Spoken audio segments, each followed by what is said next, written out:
todo es grupo disfrazado de verdad. Y una sarta de mentiras ha invadido la ciudad. Cualquier gato con tarjeta se la da de gran señor. Y los chorros se dan cita en el campo del honor. El que ayer viste en tranvía, en colectivo de a pie, hoy maneja coche nuevo sin saber cómo y por qué.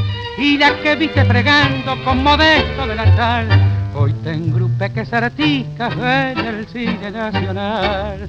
Camuflaje,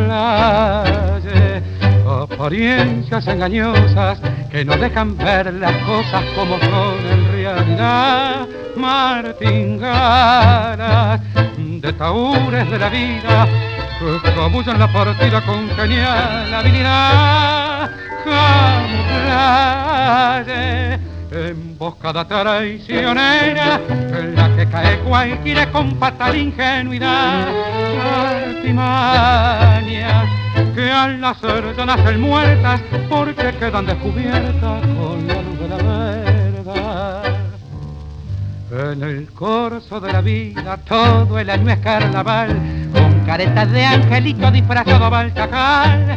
El perdido de decente, el viejo de joven va, el parrista de hombre serio y el manguero de payá.